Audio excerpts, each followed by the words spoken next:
Magandang umaga po at pinagpalang araw ng ating pong pagbubulay-bulay at gayon din ay ang pananalangin para sa ating mga kapatid. Tayo po ay manalangin. Dakila at mapagpala namin Diyos, maraming salamat po sa pagkakataong ito na kami ay makadulog sa inyo at mailapit ang mga kapatid namin ngayon ay nasa banig ng karamdaman.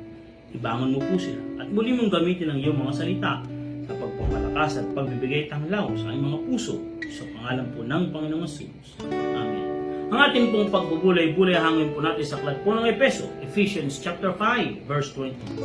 Giving thanks always for all things unto God and the Father in the name of the Lord Jesus Christ.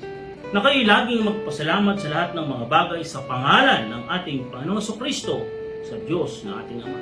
Ang pamagat po ng ating pagbubulay-bulay, giving thanks always, na tayo laging magpasalamat.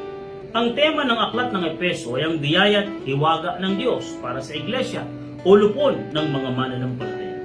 Ipinapahayag sa pamamagitan ni Pablo ang kadakilan ng biyaya, kapangyarihan at hiwaga na ipinagkakaloob ng Diyos sa mga mananampalataya. Efeso kabanatang 1 talatang 3 hanggang 6. Purihin nawa ang Diyos at Ama ng ating Panginoong Kristo na siyang nagpala sa atin ng bawat pagpapalang ukol sa Espiritu sa sangkalangitan kay Kristo, ayon sa pagkapili niya sa atin sa Kanya bago itinatag ang sanlibutan, upang tayo maging mga banal at mga walang dungis sa harapan niya sa pag-ibig, na tayo itinalagan niya ng una pa sa pagtupkop na tulad sa mga anak, sa pamamagitan ni Jesucristo sa ganang Kanya, ayon sa minagaling ng Kanyang kalooban, sa kapupuri ng kalawalatian ng Kanyang biyaya na sa ating ay pinagkaloob na masagana sa minamahal. Sa kabanatang 5 ay iminumulat ang isip at damdamin natin bilang mga mananampalataya sa gawing tanglaw o nagawing tanglaw sa araw-araw. Ang pagkaalam ng kalooban ng Diyos, maliligaw, malilito, mabibigatan ng luha at maaaring panghinaan tayo ng loob sa oras na mawaglit sa ating puso ang kalooban ng Diyos. Efeso kabanatang 5, talatang 15 hanggang 17. Mag-ingat nga kayong lubos kung paano kayo lumalakad. Huwag gaya ng mga mangmang, kundi gaya ng marunong, na inyong samantalahin ang panahon sapagkat ang mga araw ay masasama. Kaya huwag kayong maging mga mangmang, kundi unawain ninyo kung ano ang kalooban ng Panginoon. Isa sa katangian ng taong lumalakad sa kalooban ng Diyos ay ang pagiging mapagpasalamat. Giving thanks always, na tayo laging magpasalamat. Ang pagpapasalamat ay hindi isang beses o ginagawa kung maalala lamang. Ang pagiging mapagpasalamat ay isang gawi na palagi ang ginagawa. Bukod sa palagi ang pagpapasalamat, ito ay sa lahat ng bagay. Ika nga sa talatang ating pinagbubulay-bulay na kayo'y laging magpasalamat. Sa ilan? Sa kakaunti? Hindi, ang sabi po, sa lahat ng mga bagay. Kung papansinin natin ang mahalagang katotohanan na iyahayag, ngayon magiging mapagpasalamat po tayo o sa pagiging mapagpasalamat. Una, ang pagiging mapagpasalamat ay tanda ng pagkapuspos ng banal na Espiritu. Efeso kabanatang 5 talatang 8 o 18. Kundi kayo'y mga puspos ng Espiritu.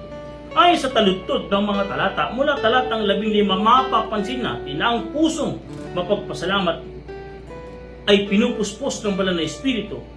Siya'y aawit sa kanyang puso. Efeso kabanatang 5 talatang 11 na kayo'y mga usapan ng mga salmo at mga himno at mga awit na ukol sa Espiritu na nag-aawitan at nagpupuri sa inyong puso sa Panginoon. Sa daloy ng salaysay, ang mga awit ay kapahayagan ng pagpapasalamat ayon sa kasunod na talata na siya nating pinagbubulay-bulayan. Ang wika na kayo'y laging magpasalamat. Ang pagpapasalamat ay nagsisindi ng ningas ng Espiritu ayon din naman sa unang Tesalonika, kabanatang 5, talata po naman 18 hanggang 19. Sa lahat ng mga bagay ay magpasalamat kayo. Huwag ninyong patayin ang ningas ng Espiritu. Huwag ninyong patayin ito. Madalas at palagi ang pagpapasalamat ay nagpapanatili ng ningas ng lakad sa Espiritu. Giving thanks always, na tayo laging magpasalamat. Ikalawa, hindi lamang po tanda ng pagkapuspos ng banal na Espiritu, ang pagiging mapagpasalamat ay tanda rin ng pagiging nasa kalooban ng Diyos.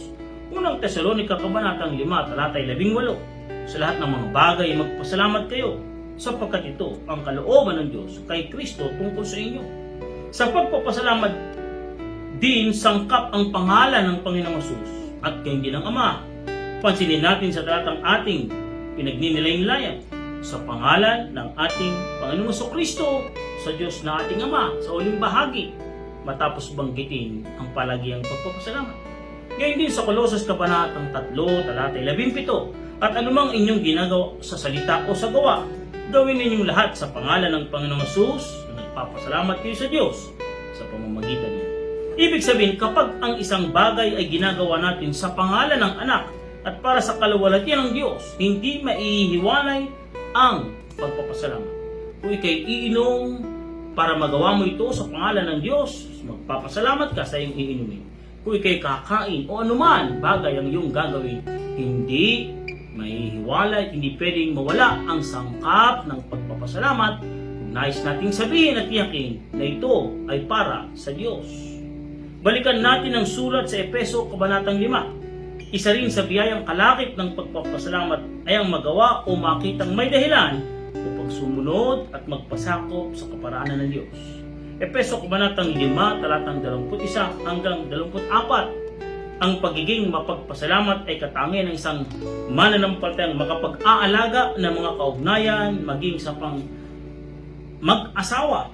Efeso Kabanatang 5, talatang 28 hanggang 29. Kaugnayang pang-iglesia. Efeso Kabanatang 5, talatay 27 at 32. Ibig sabihin ng isang taong mapagpasalamat ay may kakayanang makipag-ugnayan sa mga tao sa anumang uri ng kaugnayan na magagawa niya.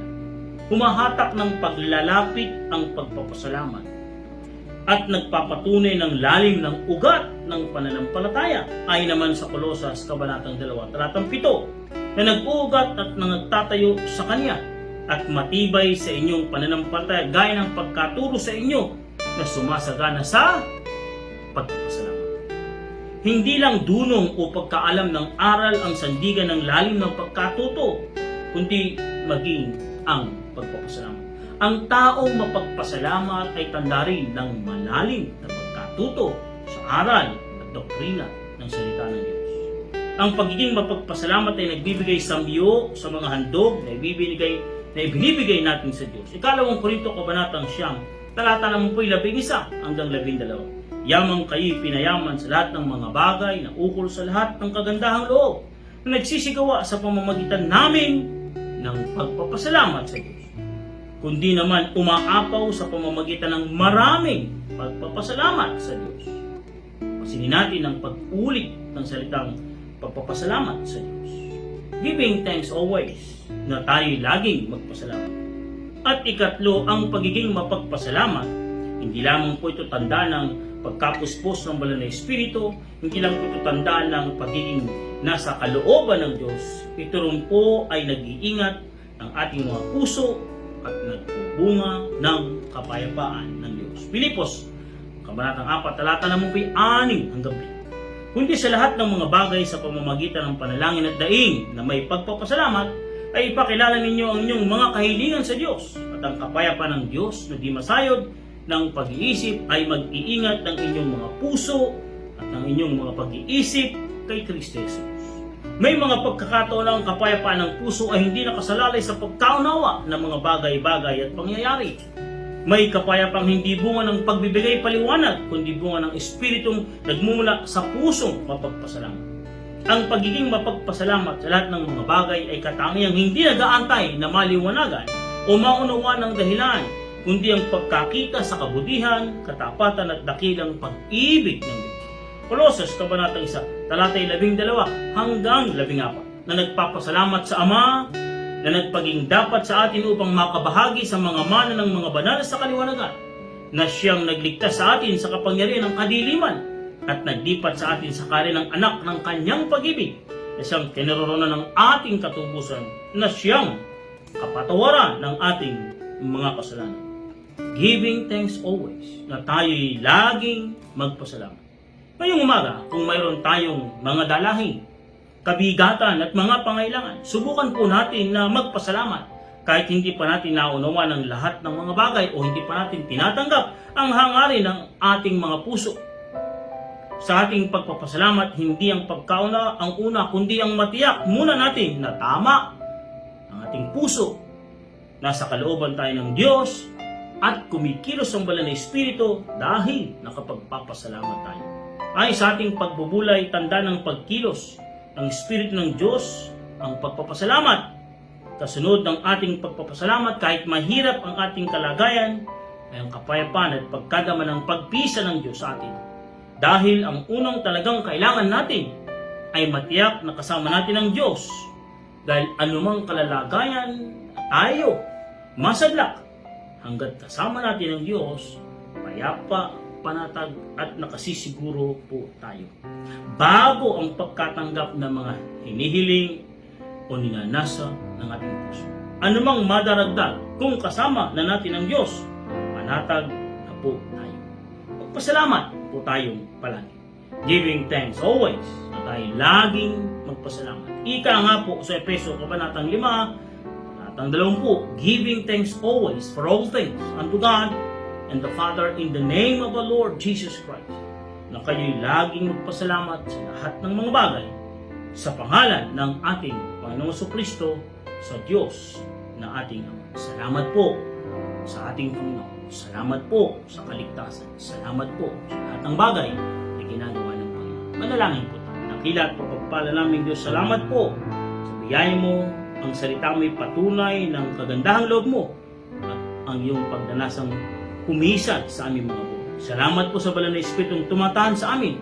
Ibig sabihin, laging mayroong pagkakataon kaming maging payapa at makapagpasalamat.